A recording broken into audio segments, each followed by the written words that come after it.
कभी सोचा है कि इतिहास में बस एक पल, सिर्फ एक फैसला कैसे पूरे देश की कहानी को बदल सकता है? सम्राट अशोक का एक फैसला कुछ ऐसा ही था, जिसने भारत को तलवार के रास्ते से मोड़कर धम्म के रास्ते पर ला खड़ा किया।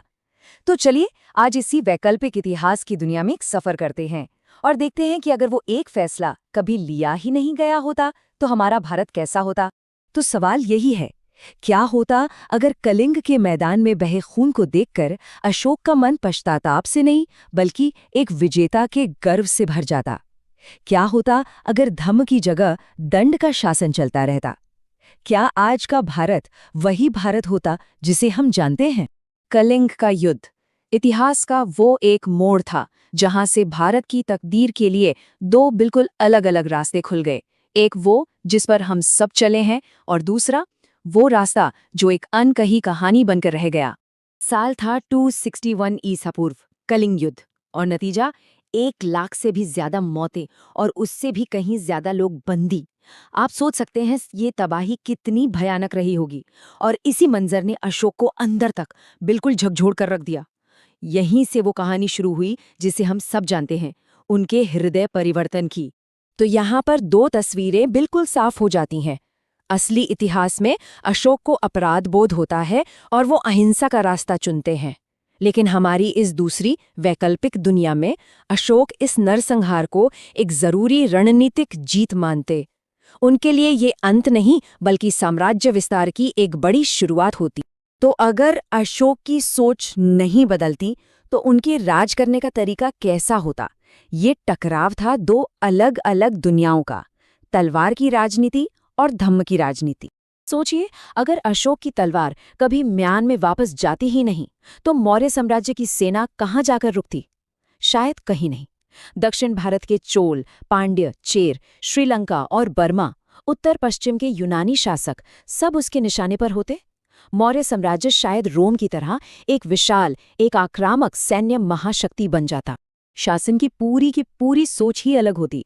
जहां असली अशोक ने बौद्ध अहिंसा और करुणा को अपना आधार बनाया, वहीं हमारा ये वैकल्पिक अशोक वैदिक राजधर्म और शक्ति को ही सब कुछ मानता। उसका राज्य नैतिकता जो करुणा से नहीं बल्कि डर और कठोर सजाओं से चलता। और यहाँ एक बहुत ही दिलचस्प बदलाव आता। असली इतिहास में अशोक ने जनकल्याण पर ध्यान दिया, अस्पताल बनवाए, सड़कें बनवाईं, जिससे राजनीति और धर्म धीरे धीरे अलग होने लगे। लेकिन दूसरी तरफ वैकल्पिक इतिहास में राजा खुद को ईश्वर का प्रतिनिधि बताता और धर्म को अपनी सत्ता मजबूत करने का एक औजार बना लेता। शायद इससे हमारे यहाँ लोकतांत्रिक सोच के जन्म में सदियां और लग जाती। अच्छा, अब जरा इसका असर देखते हैं। अगर बौद्ध धर्म को इतिहास का सबसे ताकतवर संरक्षक ही नहीं मिलता तो दुनिया और खुद भारत का नक्शा कैसा होता?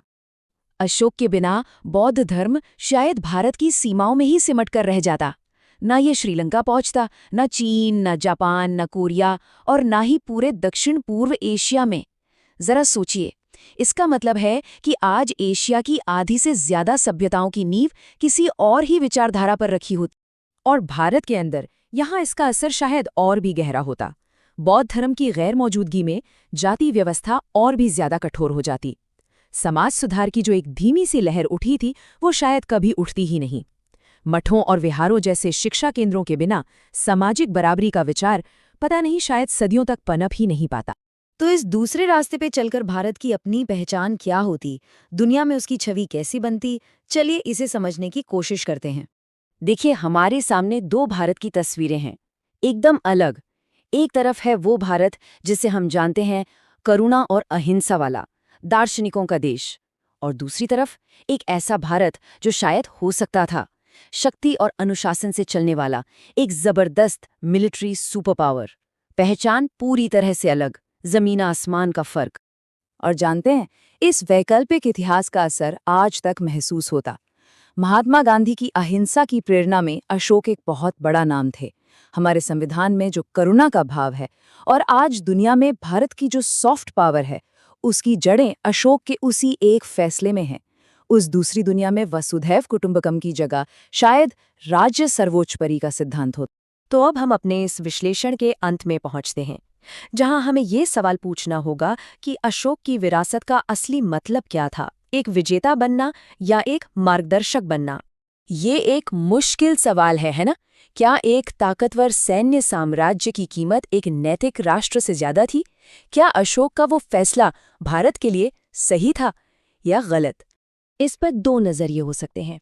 अगर हम एक मिलिट्री जनरल की तरह सोचें तो शायद ये एक गलती थी।